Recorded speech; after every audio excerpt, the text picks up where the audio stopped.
ಯಾಕೆ ಎಷ್ಟು ಟೆಂಡರ್ ಆಗಿತ್ತು? ಈಗ ಇಲ್ಲಿ ಟೆಂಡರ್ ಆಗಿರ್ತಕ್ಕಂಥದ್ದು ನಾವು ಗುತ್ತಿಗೆ ಕೊಟ್ಟಿರ್ತಕ್ಕಂಥದ್ದು 34,000 ರೂಪಾಯಿ ಅಂತ ಎಲ್ಲರೂ ಮೆನ್ಷನ್ ಮಾಡಿದ್ದಾರೆ. ಹರಾಜಿನಲ್ಲಿ ಎಷ್ಟಾಯಿತು, ಇವ್ರು ಕೊಟ್ಟಿರೋದೆಷ್ಟು? ಇಲ್ಲಿ ಭಾಳಷ್ಟು ಲೋಪದೋಷಗಳು ಇಲ್ಲೇ ಕಂಡು ಬರ್ತದವೆ. ಆ ಕಾರಣದಿಂದ ಇದನ್ನು ರದ್ದು ಮಾಡಬೇಕು, ತಕ್ಷಣ ರದ್ದು ಮಾಡಬೇಕು. ಯಾರೇ ಖಾಸಗೀಕರಣ ಕೊಡಬಾರ್ದು. ಖಾಸಗೀಕರಣ ಕೊಡೋದಾದರೆ ದೊಡ್ಡ ಹೋರಾಟ ಚಳುವಳಿ ಆಗ್ತವೆ, ಮಾರ್ಕೆಟ್ ಬಂದ್ ಆಗುತ್ತೆ. ಈ ವಿಚಾರಗಳನ್ನು ಇಟ್ಕೊಂಡು ನಾವು ಇವತ್ತು ಆ ಸರ್ಕಾರಕ್ಕೆ ಮತ್ತು ನಮ್ಮ ಚಳ್ಳಕೆರೆ ತಾಲೂಕಲ್ಲಿ ಇರ್ತಕ್ಕಂಥ ಆ ಅಧಿಕಾರದಲ್ಲಿರ್ತಕ್ಕಂಥ ಒಬ್ಬ ಕಾರ್ಯದರ್ಶಿಗೂ ಕೂಡ ನಾವು ಇವತ್ತು ಭಾಳ ಎಷ್ಟು ಎಚ್ಚರಿಕೆಯನ್ನು ಕೊಡಬೇಕಾಗ್ತದೆ. ಯಾಕಪ್ಪ ಅಂದರೆ ಇದು ಯಾರೋ ಸೊತ್ತನ್ನು ಯಾರೋ ಮಾರಾಟ ಮಾಡಿಬಿಟ್ರೆ ಹೆಂಗೆ? ತನ್ನ ಅಧಿಕಾರ, ತನ್ನ ಹಕ್ಕಿನಲ್ಲಿರ್ತಕ್ಕಂಥ ಅಧಿಕಾರದಲ್ಲಿರ್ತಕ್ಕಂಥ ಸೊತ್ತನ್ನು ಮಾಡಲಿಕ್ಕೆ ಯಾರು ಅವ್ರಿಗೆ ಅವಕಾಶ ಕೊಟ್ಟರೆ ಯಾರು ಅಂತ ಹೇಳಿದಾರೆ ಅವರು? ಈ ವಿಚಾರ ಭಾಳ ಅನ್ಯಾಯ ಆಗುತ್ತೆ. ಈ ವಿಚಾರ ರೈತರಿಗೆ ಮೋಸ ಮಾಡಿದಂಗೆ ಆಗುತ್ತೆ, ಅನ್ಯಾಯ ಮಾಡಿದಂಗೆ ಆಗುತ್ತೆ. ಇದನ್ನು ರದ್ದು ಮಾಡಿ ಮತ್ತೆ ಇದನ್ನು ನಾವು ಮೀಟಿಂಗ್ ಕರಿಬೇಕು. ಜನಪ್ರತಿನಿಧಿಗಳು ಇಲ್ಲಿದ್ರು ಕೂಡ ರೈತರ ಒಂದು ಸಭೆಯನ್ನು ಕರೆದು ರೈತರಲ್ಲಿ ಚರ್ಚೆ ಮಾಡಿ ಯಾವ ರೀತಿ ಕೊಡಬೇಕು, ಯಾವ ರೀತಿ ಇಲ್ಲ ಅನ್ನೋ ವಿಚಾರಗಳನ್ನು ನಾವು ಇವತ್ತು ಸರ್ಕಾರಕ್ಕೆ ಎಚ್ಚರಿಕೆ ಕೊಡ್ತೀವಿ. ಇದು ಮುಂದುವರಿಸಬೇಕು. ಈಗ ಕೊಟ್ಟಿರ್ತಕ್ಕಂಥ ಲೈಸೆನ್ಸ್ ಆಗಿರುವುದು, ಮನ್ನಾ ಆಗಿರುವುದು, ಅದನ್ನು ರದ್ದು ಮಾಡಿ ತಕ್ಷಣ ಅದಕ್ಕೆ ಬೀಗ ಮುದ್ರೆ ಆಗ್ತಕ್ಕಂಥ ಕೆಲಸ ನಮ್ಮ ಕಾರ್ಯದರ್ಶಿಗಳು ಮಾಡಬೇಕಂತ ನಾನು ನಮ್ಮ ಕಾರ್ಯದರ್ಶಿಗಳಿಗೆ ಒತ್ತಾಯ ಮಾಡ್ತಾ ಇದ್ದೀನಿ. ಒಂದು ಮಾರ್ಕೆಟ್ ಒಂದು ಪುರಾತನ ಒಂದು ಇತಿಹಾಸ ಇರುವಂಥದ್ದು. ಆದರೆ ಅಲ್ಲಿ ಸಾಕಷ್ಟು ಅನುದಾನಗಳನ್ನು ಹಾಕಿಕೊಂಡು ನಮ್ಮ ಗುತ್ತಿಗೆದಾರರಾಗಿರಲಿ ಅಥವಾ ಜನಪ್ರತಿನಿಧಿಗಳಾಗಲಿ ಸಾಕಷ್ಟು ಕಟ್ಟಡಗಳನ್ನು ಬಿಲ್ಡಿಂಗ್ಗಳನ್ನು ಕಟ್ತಾ ಇದ್ದಾರೆ. ಕಟ್ಟಬೇಕು, ಅಭಿವೃದ್ಧಿ ಆಗಬೇಕು, ಎಲ್ಲವೂ ಸರಿ. ಇವಾಗ ನೂತನವಾಗಿ ಕಟ್ಟಿರುವಂತಹ ಕಟ್ಟಡ ಯಾವ ಯೋಜನೆ ಅಡಿಯಲ್ಲಿ ಕಟ್ಟಡ ನಿರ್ಮಿಸಲಾಗಿದೆ, ಯಾವ ಯೋಜನೆ ಅಡಿಯಲ್ಲಿ ಹಣ ಬಂದಿದೆ, ಯಾವ ಯೋಜನೆ ಅಡಿಯಲ್ಲಿ ಯಾವ ವರ್ಷಕ್ಕೆ ಬಂದಿದೆ ಅನ್ನೋದು ಸಂಪೂರ್ಣವಾದ ಮಾಹಿತಿಯನ್ನು ಕೊಡ್ತಾ ಇಲ್ಲ ಕೇಳಿದ ಅಧಿಕಾರಿಗಳು. ಒಂದು ನೆಕ್ಸ್ಟ್ ಹಂತದಲ್ಲಿ ಈಗ ಹೇಳಿದಾಗೆ ಈ ಹರಾಜು ಪ್ರಕ್ರಿಯೆ ಏನು ಟೆಂಡರ್ ಪ್ರಕ್ರಿಯೆ ನಡೆದಿದೆ, ಟೆಂಡರ್ ಪ್ರಕ್ರಿಯೆ ಅವರು ಹೇಳುವಂಥ 4 ಬಾರಿ ಟೆಂಡರ್ ಪ್ರಕ್ರಿಯೆಯನ್ನು ನಡೆದಿದೆ ಅಂತ ಹೇಳ್ತಾರೆ. ಆದರೆ ಯಾವುದೇ ರೀತಿಯ ಅಧಿಕೃತವಾದಂಥ ದಾಖಲೆಗಳು ಎಲ್ಲಿಯೂ ಇಲ್ಲ.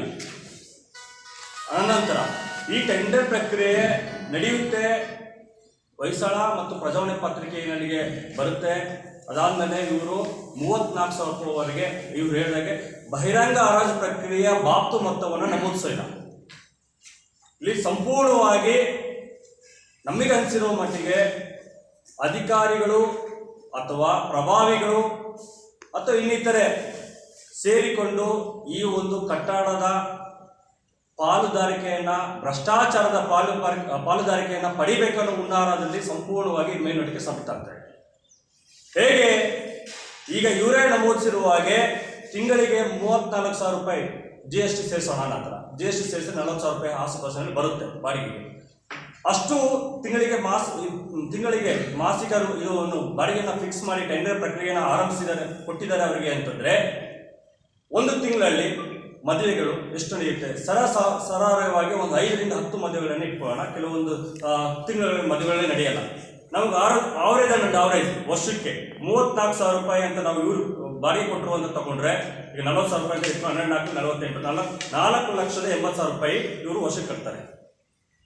ಆಯ್ತಾ? ನಾನು ಹೇಳ್ತೀನಿ ಇದರಲ್ಲಿ 10 ಮದುವೆ ಮಾಡ್ತೀನಿ ತಿಂಗಳಿಗೆ, ಅಂದರೆ ಆವರೇಜ್ 10 ಮದುವೆ ಮಾಡ್ತೀನಿ, 20,000 ರೂಪಾಯಿ ಒಂದು ಬಾಡಿಗೆ ಮಾರ್ಕೆಟ್ ಅವರೇ ನಿಗದಿಪಡಿಸಿ 20,000 ರೂಪಾಯಿ ಅಂತ, ಅಂದರೆ ರೈತರಿಗೆ ಅನುಕೂಲವಾಗುವಂತೆ, ರೈತರ ಮಕ್ಕಳಿಗೆ ಅನುಕೂಲವಾಗುವಂತೆ ಅಥವಾ ಬಡ ಜನರಿಗೆ ಅನುಕೂಲವಾಗುವಂತೆ, ಬೇರೆ ಏನು ಕಲ್ಯಾಣ ಮಾಡಿದ್ದಲ್ಲಿ ಹೆಚ್ಚುವರಿ ಇರೋದ್ರಿಂದ 50,000-60,000 ರೂಪಾಯಿ ಇರುವಂಥದಕ್ಕೆ ಇವರು ಒಂದು ಬಡವರಿಗೆ ಅನುಕೂಲ ಆಗುವಂತೆ ನಿಗದಿಪಡಿಸುವುದಾದರೆ 20,000 ರೂಪಾಯಿ ಅಂತ ಕಡಿಮೆ ವೆಚ್ಚದಲ್ಲಿ ನಿಗದಿಪಡಿಸಿದ್ರು ಸಹ 5 ಮದುವೆ ತೆಗೆದುಕೊಳ್ಳೋಣ ತಿಂಗಳಿಗೆ, ಅಲ್ಲಿಗೆ 1 ಲಕ್ಷ ರೂಪಾಯಿ ಆಯಿತು. ಬರೀ ಕೇವಲ 5 ಮದುವೆ ತೆಗೆದುಕೊಂಡ್ರೆ 20,000 ರೂಪಾಯಿ ಅಂತ ಮಾಡಿದ್ರೆ 1 ಲಕ್ಷ ರೂಪಾಯಿ ಆಗುತ್ತೆ. ಇಂಟು 12 ತಿಂಗಳಲ್ಲಿ 10 ತಿಂಗಳು ತಗೋಣ, 2 ತಿಂಗಳು ಆಸ್ಪಾಸ್ ಹೋಗುತ್ತೆ. ಅಲ್ಲಿಗೆ ಎಷ್ಟಾಯಿತು? ನಮಗೆ 10 ಲಕ್ಷ ರೂಪಾಯಿ ವರಮಾನ ಸರ್ಕಾರಕ್ಕೆ ಬರುವಂಥದ್ದು ಆದಾಯ. ಕೃಷಿ ಉತ್ಪನ್ನ ಮಾರುಕಟ್ಟೆ ಬರೀ ರೈತರಿಂದ ಕಡಿಮೆ ಬೆಲೆಗೆ ರೈತರಿಗೂ ಅನುಕೂಲವಾಗುವಂತೆ, ಬಡವರಿಗೂ ಅನುಕೂಲವಾಗುವಂತೆ ಮಾಡಿದ್ರು ಸಹ ಈ ಥರ ವ್ಯವಸ್ಥಿತವಾಗಿ ಮಾಡಿದ್ರು ಸಹ ಸರ್ಕಾರಕ್ಕೆ ಹೆಚ್ಚುವರಿಯಾಗಿ ಆದಾಯವನ್ನು ಹೆಚ್ಚಿಸುವಂಥದ್ದು ಆಗಬೇಕಾಗಿತ್ತು. ಇಲ್ಲ, ಆಗ್ತಾ ಇಲ್ಲ. ಇಲ್ಲಿ ಯಾರು ಆದಾಯವನ್ನು ಹೆಚ್ಚಿಸ್ಕೊಳ್ತಾ ಇದ್ದಾರೆ ಅಂತಂದ್ರೆ ಇದರ ಜೊತೆಗೆ ಯಾರೋ ಒಂದಿಷ್ಟು ಇದಕ್ಕೆ ಪ್ರೀ ಪ್ಲಾನ್ಡ್, ಇದೆಲ್ಲ ಒಂದಿಷ್ಟು ಪ್ರೀ ಪ್ಲಾನ್ಡ್ ಆಗಿ ಟೆಂಡರ್ ಪ್ರಕ್ರಿಯೆ ಆಗಿರುವಂಥದ್ದು ಎಲ್ಲವೂ ಸಹ ಕ್ಲೀನಾಗಿ ಕಾಣಿಸ್ತಾ ಇದೆ ಮೇಲ್ನೋಟಕ್ಕೆ.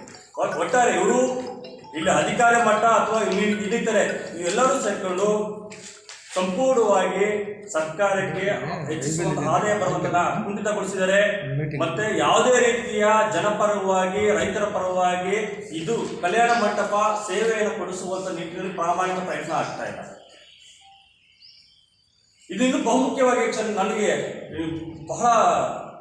ನನಗೆ ಯಾವಾಗಲೂ ಕಾಡ್ತಾ ಇರುತ್ತೆ.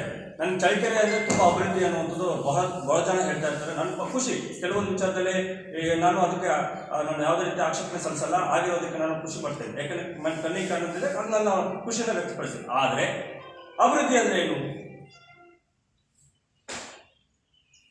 ಸರ್ಕಾರಕ್ಕೆ ಆದಾಯ ಹೆಚ್ಚಿಸದೇ ಇರುವಂಥದ್ದು ಅಭಿವೃದ್ಧಿನ, ಅಥವಾ ರೈತರ ಮಕ್ಕಳಿಗೆ ಒಂದು ಏನು ಕಾರ್ಯಕ್ರಮದಲ್ಲಿ ಒಂದು ಬಾಡಿಗೆನ ಪಡ್ಕೊಂಡು ಅವರಿಗೆ ಒಂದು ಸಹಕಾರವಾಗುವಂತ ಮಾಡದೇ ಇರುವಂಥದ್ದು ಅಭಿವೃದ್ಧಿನ, ಅಥವಾ ಬರುವಂತಹ ರೈತರ ಮಕ್ಕಳಿಗೆ ಅನುಕೂಲವಾಗಲಿ ಅಂತ ಇರುವಂತಹ ಕಟ್ಟಡಗಳನ್ನ ಅದೇ ಯೋಜನೆಯಲ್ಲಿ ನಿರ್ಮಿಸಿರುವಂತಹ ಕಟ್ಟಡಗಳನ್ನ ರೈತರಿಗಾಗಿ ಸದ್ಬಳಕೆ ಆಗದೇ ಇರೋ ಯೋಜನೆನ ಅಭಿವೃದ್ಧಿನ?